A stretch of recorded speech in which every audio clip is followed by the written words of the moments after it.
ఒక అడవిలో ఒక మేక ఉండేది. దానికి 5 చిన్న మేక పిల్లలు ఉన్నాయి. అది రోజు అడవికి వెళ్ళి ఈ చిన్న మేకల కోసం ఆహారం తీసుకొచ్చేది. అది రోజు వెళ్ళినప్పుడల్లా 5 మేక పిల్లలతోనూ జాగ్రత్తగా ఉండమని చెప్పేది. ఎందుకంటే చిన్ని అనే ఒక మేకపిల్ల మాత్రం చాలా తుంటరిది. అది తల్లి మాట అస్సలు వినదు. అందుకని మరీ బుద్ధి చెప్పి వెళ్ళింది తల్లి మేక.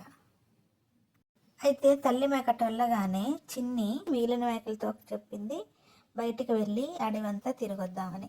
కానీ మిగిలిన మేకలన్నీ వద్దని వారించాయి. కానీ చిన్ని వినకుండా బయలుదేరింది. అడవిలో ఉన్న మిగిలిన మేక పిల్లలన్నిటికీ నచ్చచెప్పి అడవంతా కలిసి గుంపుగా తిరగడం ప్రారంభించాయి. అవి అలా తిరుగుతూ ఒక బావి దగ్గరికి వచ్చాయి.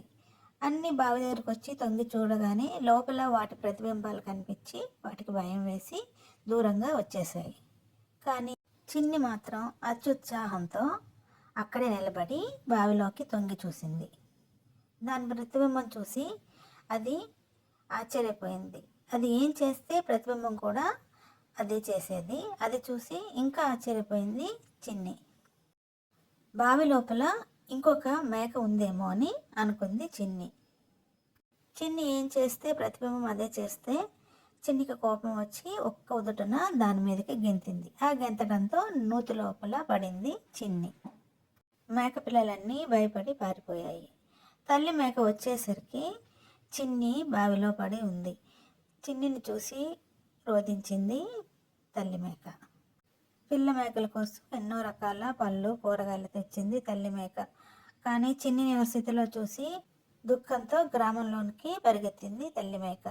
కొంతమంది గ్రామస్తులను పిలిచి చిన్నిని బయటికి తీయించింది తల్లి మేక.